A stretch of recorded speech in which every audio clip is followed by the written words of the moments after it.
Today on the Relationship Renovation podcast, we are lucky enough to have Christa Harden. She is the founder of Enneagram and Marriage. She has a podcast. Other personality systems that tell you what to do, the Enneagram reveals also why you do it, uncovering your core motivations, fears, and desires. She's written a book, Enneagram in Marriage, which are all amazing tools to have you take a framework, a way to look at you as an individual, to look at your partner, and get to know each other better. Withdrawing doesn't mean not loving. It means loving from a different space. Give us a little sneak peek of Enneagram and sexual intimacy. For our own selfish purposes. I see what you're doing.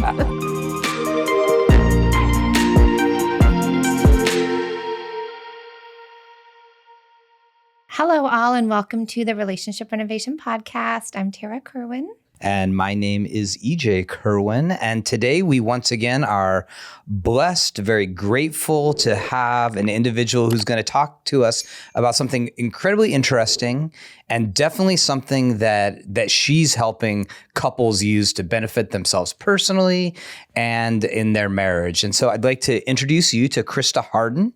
She's the founder of Enneagram and Marriage. She's a therapist, and she's also the host of the incredibly popular podcast of the same name, Enneagram and Marriage. She has a fantastic book, The Enneagram in Marriage, which we've checked out, and also a few of our therapists have been grabbing onto it too because they love the content so much. I want it back. And then she has an Instagram space where many couples every week are going, they're checking it out, they're using it as a healing space for them as well. So we'd like to introduce Christa Harden. Welcome, Christa.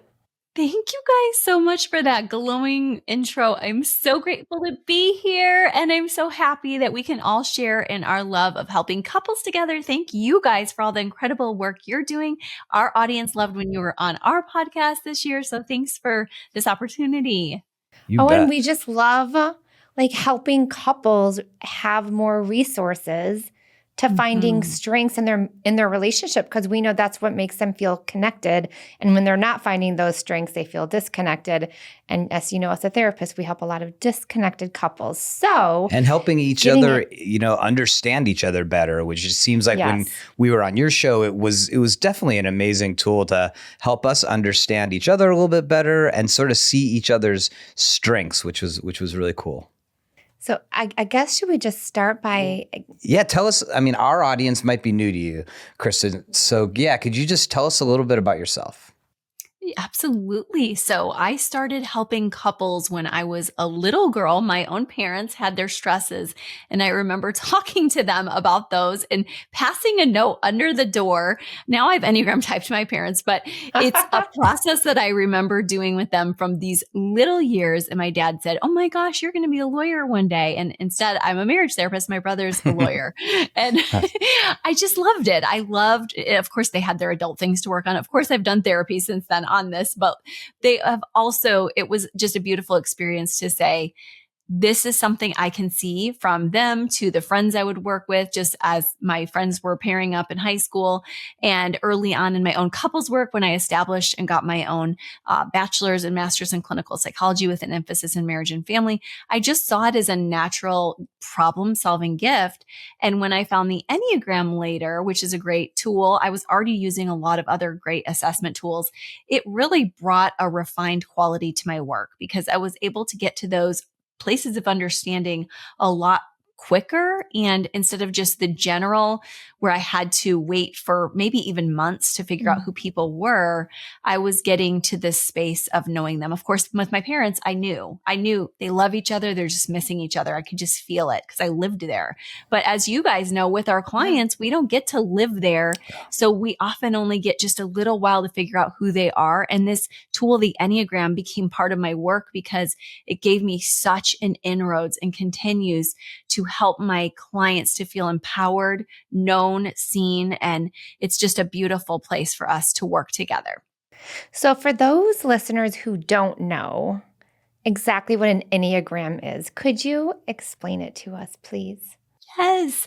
So like other systems of personality, the Enneagram is a system that helps to, instead of looking at individuals and couples as just all men, all women, all people, it gives us some distinctions. because we're all different. And so it's a powerful personality framework that uses 9 distinct types or patterns of thinking, feeling, and behaving to help us to understand ourselves. And it uses numbers to do that, types 1 through 9. Now, unlike other personality systems that tell you what to do, the Enneagram reveals also why you do it, uncovering your core motivations, fears, and desires. And that's where that compassion can come in marriage versus just like, oh, you always do this. And it hurts me to, oh, you do this. And I get why you do this. You're terrified of doing something else, or you had such negative experiences with other things that this is the way you learn to survive. And when you start to know it's about your partner's survival versus just them trying to irritate you, there's a different quality of understanding and love you bring toward either finding resolution, accepting them who they are, where they're at, and with who they are, as well as with finding ways you guys can meet each other again if you're in the dark night of the soul space of a marriage. And so what was it about the Enneagram framework that for you was just like, wow, this connects, like this makes sense? I think it was after years of doing psychological assessments and having to form complete hypothesis of my own and having to use all my intuitive gifts as well as my social science gifts, which would be costly, thousands of dollars of assessments for myself and my clients, hours and hours of me spending just getting to see the Enneagram had already been built upon for centuries and millennia by people of all walks was just a gift to me to see. This is a system that, yes, that has some psychological merit, and more recently, Dr. Dan Siegel has created an even greater abundance of that psychological and scientific research. It also led me to, like I said, really see that even inside and outside of science, there was an intuitive part of the Enneagram that just worked with my clients and got us to the answers we needed much sooner. So for example, the first couple I used with the Enneagram, they turned out to be a type 3 and 9 couple, and they were experiencing infidelity. And when we got to the root layers of what they were each experiencing internally and why they were not turning towards each other, as John Gottman, the #1 marriage researcher, tells us to do, it just helped us all to understand why the marriage story had gotten to that place and how we could potentially repair it. Same thing happened in my marriage on different levels. It wasn't infidelity. It was just deep hurts and wounds. And once we really understood why our partner was doing things, we had a lot more softening. So between the two of us and then this other couple, and then hundreds and thousands of couples since online, as well as in my practice, it's just been a game changer. Well, and we know too that like individuals and couples, we like research-based stuff. That's cool. But to work within models, because like you said, it just feels like we get it. It makes so much sense. Mm-hmm. So to pair this up within a relationship is awesome because, like you said, you're one of the first couples you used this with type 3, type 9. They were experiencing infidelity. Mm-hmm. Like, what have you noticed once couples understand their Enneagram type? Like, how do you see it I know this is a big question, but how do you see it start to transform the relationship? Well, I think that we all start out with the fundamental attribution error about our partners, thinking we're a little bit healthier. And that when we have an issue, and I know you guys so get this, that it's because we're tired or because we had a hard day or because, our wounding from our childhood. But when it's our partner, it's because they're fundamentally flawed. Totally. And so this is something all humans go in with. And instead, when you not only see this compassion toward your partner about why they are, but you also see your dirt with your Enneagram type, in addition to your strengths, I think that there's a humility that becomes part of the process from day one. Oh, this wasn't just a one-off. This was us getting to an unhealthy place together. And a lot of it was we just didn't know how to really identify who we each were and the ways we were driving differently towards survival patterns and even the ways we were missing each other. And so there's a lot of grace that begins to unfold as you see these patterns, and also a lot of empowerment as you start to discover from each type having their own sort of treatment plan. Oh my goodness, I can get healthy. And as you talked about before we got on, other couples finding their superpowers together, that's an amazing quality that we get lift off into, not just us loving each other, but us serving the world together. That is just a beautiful dream that I love to help couples realize, as I know you do too. There's a couple out there right now listening and they're like, okay, this is kind of interesting. There must be certain pairings that are pretty common. Would that be kind of an interesting way to go here? Is you telling us about a few very common pairings and the attributes and sort of the strengths and struggles of those pairings? I would love to. In fact, 8-9 is a very common pairing, and that would be a challenger protector 8.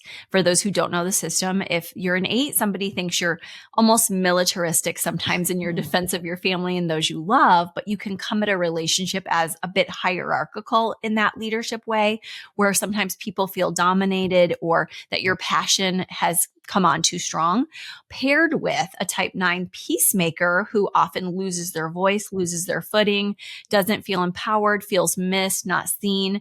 This is one of the most common pairings, and you can imagine why. Oh my gosh, this strong person gets to feel peace, and they get to feel really seen as they've always wanted to be seen as a leader, and their gifts are appreciated. And they also get to be the hero a bit for that type 9 who needs a voice. And they say, oh, I'm empowering you to find your voice. You're amazing. And they're mesmerized by the way this peaceful person makes them feel. And of course, on the flip side, when we get to the shadow season after the honeymoon season of marriage, when we think about stages, this couple typically finds seasons of the 9 feeling very walked on, the reactivity of the 8 being overwhelming. They go into their defense strategy of narcotization. I'm nerding out a bit there, but the 8 goes into their denial of aggression. And so we see the deeper patterns show up, and we have to work from there. But it's very typical, and we can work from there. That's the good news. And I did it just this morning and finished up a beautiful time with an 8-9 couple. So I know that it's fun to work with them. Well, and that sort of really points out that dynamic where the things you loved about your partner at the beginning and really made it feel great become the things later on that agitate you, that drive you crazy, that make you, so frustrated. And it's such an unfair thing to do. I know we've struggled with that. Something I put a lot of work into is looking at these things that I was being judgmental about. Yeah. That originally I were what I thought was amazing and just sparkly about Tarah. Well, I wonder if, Christa, tell me if no, but could we just briefly go over the 9 types? I know in your book, you beautifully put it all out there and really get that understanding, but maybe the 9 types, and then how that person who's listening, even if the partner's I'm not doing that. But how can they, is there a test that they take? How do you know because when I was reading through the general 9, I'm I'm at least 3 of these. But then I knew after kind of going through the online quiz, test, whatever you want to call it, I definitely stood out more so over one I thought I wouldn't, which was really interesting to me. But again, how could you briefly describe those? I know listeners are what are the other 1 through 7? I know 8 and 9. Yeah, that's true.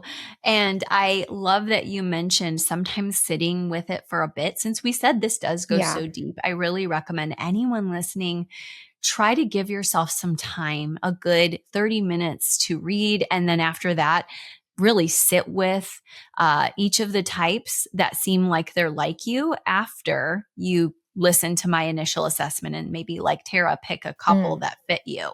And so I'll just go through them briefly. That the type 1 really loves and strives to be good. They want to be right. They're justice oriented, to have integrity, to be fair, to be refined. The 2 strives to be loved, to be needed by others, to be a giver, to make sure that they are helping in some way and they don't want to be rejected or neglected. The 3 tries to be driven, successful, achievement oriented, performance oriented, but also has a very deep heart and wants to make sure they're loved for who they are authentically. And the 4, also very driven by their heart, has a very deep melancholic space and really desires to sit in the dark night of the soul with their friends and family. And it's a prolific space of artistry and creativity. And they want to be very unique and authentic as a core drive. The 5 really loves to research and to be knowledgeable and self-sufficient. And they don't want to be incompetent, although they can feel that sometimes. And they really love to be brought toward competency, and the more research, the more knowledge, the better to feel good about who they are. The 6 seeks security, support, loyalty. They're skeptical, they're troubleshooting, and they want to make sure that things are going according to plan, but because that can be a bit controlling. The 7 pursues experiences, avoids pain emotionally, sometimes physically as well, but really likes to have joyful optimism and rationalizes when they don't, and uses gluttony sometimes to avoid negativity. The 8 really, as I mentioned, wants to be strong and in control without vulnerability. And that 9, lastly, is that peacemaker who wants peace and harmony, but sometimes it comes at the expense of who they are in themselves. I told you we could do that. I mean, that's so interesting because when I was reading through it and reading through your book, I'm like, I'm for sure a 2, but actually I wasn't. I was a 1, which is more of like, I don't want to say perfectionism, but like, yeah. And so you're right. I did have to sit with it and read through it a few times. But the thing that I really loved is that it's like, when you're like reading a horoscope, you're like, oh, they really had it right today and they didn't have that right. Like when you read through in deeper meaning, like everything about my Enneagram type made sense. And I mean, I don't want to go into like there's so much more to it, but it's just like getting that initial concept and what it means for you and what it means in relationship to your other partner. Well, my question is, Harry, what if you had 2 8s together? That actually can work well. And you don't get a lot of double pairings in your therapy office, but the ones that I've worked on with, say, my Instagram page, which we mentioned, and thank you for that glowing review of it, because that's where a lot of people don't even know. You guys know you have an Instagram page, a podcast. Sometimes the worlds don't collide. And so you get a lot of information from one of them that never knows you have the other. And the 8s and 8s together over there have provided a lot of rich resources to tell me that they are really happy with the fact that when you do some deeper dives with the Enneagram, there's a whole robust system within it that they find they both know how to, yes, lead protectively, but also retreat beautifully. So some of them have actually built homes where they each have their own little lair and they can go retreat and then come back out. And they also really like how I said they're reactive? Well, they're also very direct, which is hard and startling at first to a 9, but to another 8, it's a great comfort. Oh, we're just going to address this outwardly. We're going to say whatever we're thinking and then move forward. It's digested. So they get each other. So there's a strength and a struggle for each of the 45 possible pairings. Well, and I definitely just see within it it's like the way you look at the world. It's like the way that you solve a problem. And when your partner doesn't do it in the same way as you. I mean, we had a moment the other day, like actually on our little trip we just had on the beach where it was just like we were dealing with the same piece of content, but we deal with it so differently. And especially when it comes to like conflict. Like, because afterwards we had this moment and I was just like, yeah, I just get down in the dumps after it. And Tarah was like, oh, I feel like so great. And now we had this discussion and everything is out. Now we can move towards a solution. And I'm still stuck in the yeah, but we did something that didn't work, Yeah. And so it's just like how we process these difficult moments in such completely different ways, I think is like just a huge amount of the conflict that we deal with in our relationship. Yeah. Oh my gosh, that makes so much sense. And thank you guys for being so vulnerable. That's one thing I loved when you came on our show as well. Just you guys are real and authentic, and that's what couples need to hear. And it can feel so lonely and despairing even when you sense that you both really want different things. And to be able to say, help us to have a system, which you guys have many beautiful systems too, but this system also has a space for conflict resolution to be able to say, oh, you're a logical type 1, 3, or 5 paired with a positivity type 2, 7, or 9, or maybe even that reactive 8, or the 6s and 4s are also reactive. And to be able to just lend some language to say, we all need all 3 of those spaces. We all need positivity. We all need logic, and we all need a bit of reactivity. What's our blind spot? That really helps us to feel like I'm not bad. And I've heard a lot of people, especially the reactive types, feel that like I'm so bad that my partner can't even handle me. And yeah, it's just like we get to stop shaming ourselves and each other. Oh, I love that. I was just thinking, like, if I was single and I knew all about all of this, I would probably be doing an Enneagram On first dates? on first dates, making sure all the stuff. Oh, I'm sorry. really going to Wrong an number. Enneagram what I was also thinking too, Christa, is because again, right? We get couples in our practice and it's not like both are coming like, yay, we're here.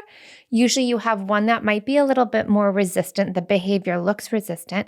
And to me, it's like, even if my partner is like heels dug in, I am not going to understand. I don't even know what that word means. Like for me, like understanding my own and like maybe kind of assessing like, oh, EJ could be a 4. He could be a 9. I feel like it would give me more understanding and better ways to ask questions. Yes. To have more compassion, because it just takes one person to change the system. We always say that, right? Like if you get to do things differently, then you'll have a different outcome. Because we get so many couples who are desperate, like my partner just won't come.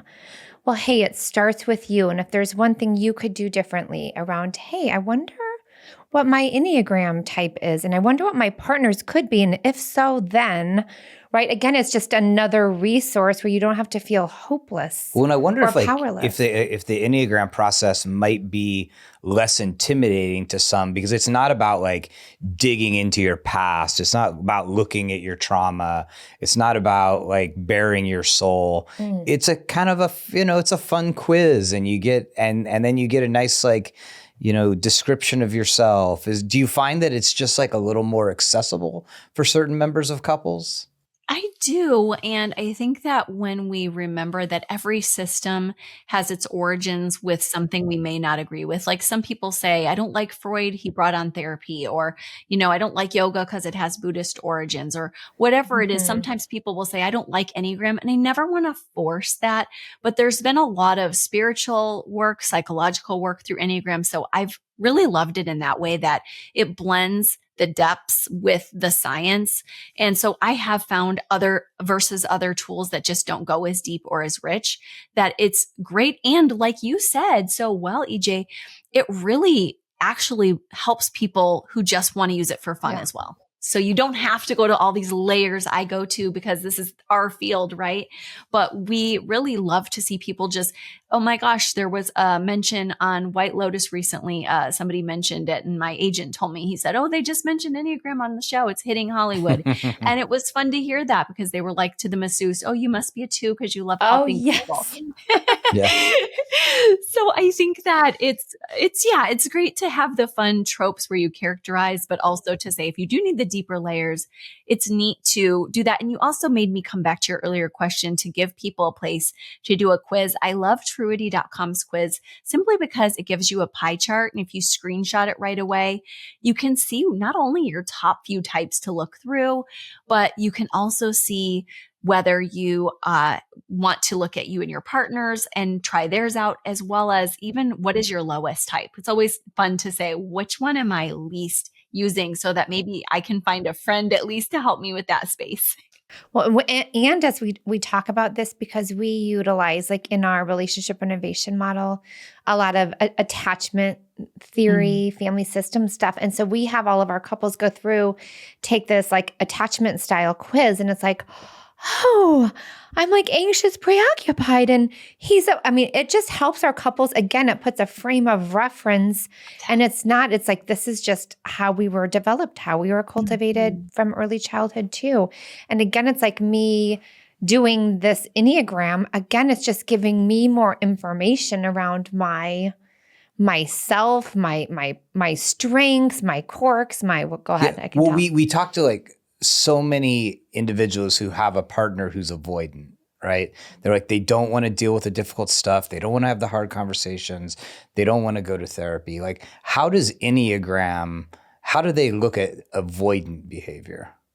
Well, it's not an easy map to say it and attachment theory correlate in certain ways. You still have to know that you could be a an avoidant attachment person on an attachment scale, and yet you could be a type in the Enneagram that's positive, and even Myers-Briggs over here, you could be extroverted. So I think that they each have their own beautiful piece. There are scales in the Enneagram world that types 4s, 5s, and 9s are all considered withdrawing types. Again, it doesn't mean they're avoidantly attached, because they may be secure or insecure or even anxiously attached. But it's important that we look at, there are some withdrawing behaviors. And as you guys I love that you said this. It's beautiful to just get that, oh, it's not like I'm bad or wrong. It's just my personality. And I remember learning that with my husband. I thought he was, and he is, a type 1, the reformer, the perfectionist, but he also had a couple of other pieces. And you guys mentioned when people have a little more than one. And that was so helpful for me to learn. He also had a 3, because I kept thinking of him as like this missionary minded person. He doesn't like waste. And at Christmas, I would give him gifts that were very, kind of like cheap, to be truthful. And I was like, he'll love this. He's the one, he hates waste. And then we did his Enneagram test, and type 3 was right next to it, which is the achiever performer. And he wanted it, this like dating us. It was way back at like Apple Watch 1. And he was like, I want that. And I wanted you to get it. And I was like, well, I thought you didn't want something ornate. And he's like, no, I did. But instead of shaming me about it, and of course he would never mean to do that, but just, of course, it came across to me as like I was bad or wrong. We were able to go, oh my gosh, you're almost an Enneagram 3. No wonder you have some 3 in you, and you want to show off. You want that achiever. And I thought saying that he'd be like so appalled by that. And he just goes, yeah, I do have that. And it was just like so wonderful to get to know him better. Well, I like that reframe around withdrawer versus avoidant. Because especially, and I think I kind of identify as in the 5 range, and it's, I don't feel like I'm avoiding. I'm sure I am at times, but I do feel like I'm withdrawing. Like I do feel like in moments where there's a lot emotionally going on, like I can literally feel my body moving away from Tarah. Like I catch myself and I'm like, I'm freaking sideways right now. Because, and I even like, I was thinking about the other day, like I was looking at a picture of myself, and I like my spine is sort of crooked. And I'm like, is that just like, do I have like this energetic thing where I'm just like, I just withdraw, because the way in which I want to process it, the way I want to work through it is like so different. That it's just like I withdraw from the situation. But that's the beautiful thing. Go ahead. Yeah. Well, I want to give you guys a piece of beautiful hope there that I've loved learning about the 5 space. And that is that, as you just said, withdrawing doesn't mean not loving.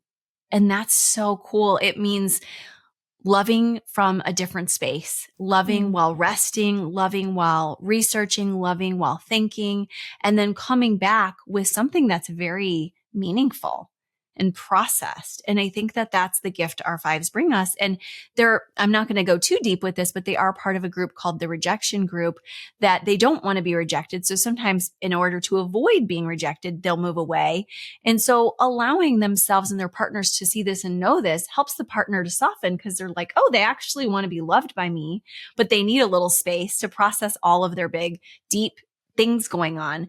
And it's just a beautiful thing to learn that your 5 is actually very relationally wired. And it's one of the top 3 types to be relationally wired. So I love teaching that to people about 5s, because it helps their partners to be like, oh my gosh, my partner is relationally wired. I feel like I could go to like an entire semester or year just to learn about all the different parts of this.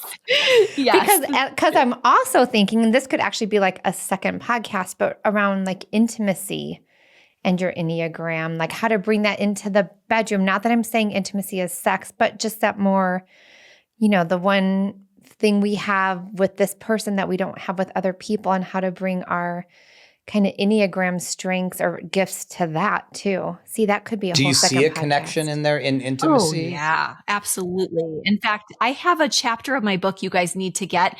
I don't think you have it because it's the hidden chapter that my publisher didn't have room for. And it's on all the types in their sexual intimacy. So I created it as a hidden virtual chapter that I can send you that's so guys cool. afterwards. That is And, awesome. Any of your listeners can always write to us at enneagramandmarriage@gmail.com and get that hidden chapter as well. Well, give us a little that is sneak peek of perfect. Enneagram and sexual intimacy. What's sort of the sneak through peek, line? Krista. Yeah. I think that would For be our own selfish purposes. I see what you're doing. Okay, well, I would just let you know on a quick dive level with we have head types, heart types, and body types in the Enneagram. And so I'll say for heart types, 2s, 3s, and 4s in the bedroom, they're givers. And not always, of course. Sometimes they can be like, I'm a giver and I'm going to give outside of the bedroom. And it can either be the pendulum swinging so much in like, I'm masochistically giving, I want to serve you. Or like I said, maybe after the honeymoon period, sometimes I'm too busy, I'm too touched out, and I'm giving so much elsewhere. So boundaries are very important for 2s, 3s, and 4s so that they have something to give, so that they also know how to voice their needs in the bedroom. And then with our thinking types, our 5s, 6s, and 7s, not always, but they tend to be more driven by their thought life and getting them into a space where they're not a head on a stick, but can actually breathe, get into their bodies, come back to the 5 senses. This is incredibly important because they can get very lost in the process or in self-preserving or in let's have sex to have an orgasm kind of release versus the heart to heart connection if they're just so mental. And then lastly, we have those body types, 8s, 9s, and 1s that are very 5 senses driven. And one thing that's incredibly important to know about them is they have that deep sense of justice. And so if they're angry about something, they may really not want to have sex, or they may be more in this dominant submissive, like unhealthy versus partnership, or they might feel a little bit of distaste if their partner doesn't realize how important the 5 senses are and they're coming to the bedroom without grooming or something. So as you can see, there's so many different pieces. I mean, I'm just blown away because that could be your second, third book. Just saying, Krista. Oh, I know. Well, my next book's on the instincts. And so my publisher and I are starting to, my agent and I are putting that out there. And one of them is going to be about the sexual instincts. So, okay. So we have, I'm sure, listeners that are like, what is the first step? What is the first step? What's the very first thing I do? Because I don't have time to read this whole book, but I might have time to go online. Like what, and we're going to put this all into our show notes too, but what is like the very first step for just one individual to take the next step of Enneagramming it. Is that a word? Yeah. Okay. Yeah. We're making it one because there's so much you could do with that word. I think that a great place to start would be at my website, enneagramandmarriage.com, because I have a very quick typing guide there. And it's not a test because I want people to sit with this few page document and just read it over and see which types are starting to speak to you and just have a conversation with your partner and from this freebie. And from there, if you sign up for my email list, I'll be gently assisting to say, oh, here's a couple more pieces if you want more. My podcast is here, or my book is here, or there's a course you can take. But you can also just grab the freebie off of my freebies page on my website and get it yourself. So there's a lot there to just have the conversations together, to just say, which one of these seems like you? Oh, I could see that. And that's a beautiful place. And if you want to land a little more securely, like I said, go to truity.com for the test too, and then get that pie chart and get in a little more. But I love Tara's question is just get started by reading through the 9 types on a free document. You don't have to buy anything. I love that. And then again, right, we're hope holders for couples that don't have any hope. Like, what is one thing that you can share that you've personally seen that couples have, like how they've benefited from doing the Enneagram work? I think that couples find that their partner truly loves them. And we're all looking and negatively scanning all the time and finding proofs that our partners don't love us. And it's just so wonderful to realize that we're loved. So you are loved if you're listening out there.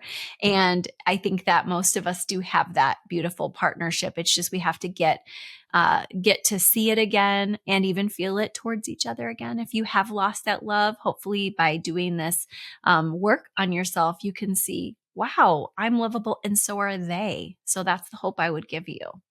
I love that. And I think Enneagram is another wonderful way to give couples the ability to connect, and give them the ability to have something fresh and new that they can both interact with, that they can learn about themselves. And when we learn about ourselves in relation to our partner, then they learn about us. And that, for me, that's like, it's just like, can we find some tool like the Enneagram to consistently connect with our partner, get to know them better, love them get to know better. ourselves?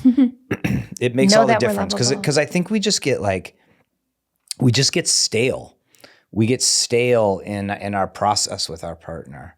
And so, I know, like, even, in preparation for when we were on your podcast and this, like, just Tarah and I just talking a little bit about it. It's fun. It's interesting, And I was trying to tell EJ he was a certain type that he wasn't. He's like, honey, this is just where you're coming in. Like, this is, but I get it. This is your type telling me that I have to be this, but I'm not that. I'm like, oh, it's so true.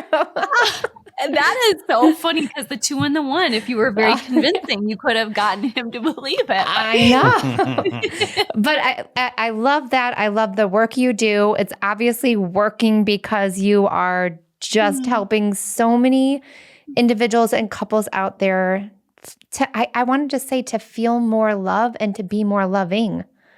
Thank you. Thank you. It's a joy to be able to do it. And I know you guys know the labor of couples work. And so to have hope pieces to give them feels incredible. Absolutely. So, could you just share with our audience right now, just if they get done listening to this, then they want to hook up with you, where do they go and what should they do? I would really recommend you head over for personal connections to our Instagram page. My daughters and I run that space and we have such a wonderful time. One of my daughters is almost finishing up her college degree. One of them has her 2-year degree, and we are just passionate about serving, and I'm the lead there. So you can connect with us, and we always want it to be authentic. We haven't given ourselves over to AI completely or anything. And so it's a very passionate project of, we have 40,000 followers there, and all of them have come to the page authentically. And if they don't want to be there anymore, they leave. I'm a type 7 myself, so I would never keep you there if you didn't want to be there. But I just love to meet people there in the DMs and chat a little. I don't have a ton of time to chat, obviously, but I do love to meet you there, answer some questions, and I'm very real there. But also the podcast. If you love to listen to podcasts, which I know my daughters were telling me are getting very popular with even their generation, then you can listen at Enneagram and Marriage. And you also heard me say, if you just want to dive into research, I have the website, Enneagram and Marriage, my books. And again, that speaks to all the different personality types, doesn't it? How we all like to get info differently. Great. And we will link to all those places. And I just want to make sure if people are, the easiest thing sometimes is jumping out there to Instagram. It's Enneagram and Marriage, and that's AND. So, go check that out. I think you're right. That's like, sometimes that's the easiest way for people to connect and get little bite-sized, pieces of information. Yes. Thank you so much, you guys. You guys are awesome. You're awesome. Thank you for your hard work, for doing it actually with your daughters. It makes me want to cry. And I love that, because you're helping them have healthy relationships and understand what that means as well. And again, for everyone listening, thank you so much. Make sure you share this if you know someone, and I know you do, that would greatly benefit from Christa's work in Enneagram. So thank you for listening. And as always, take care of yourself, take care of each other. Bye-bye. Bye-bye.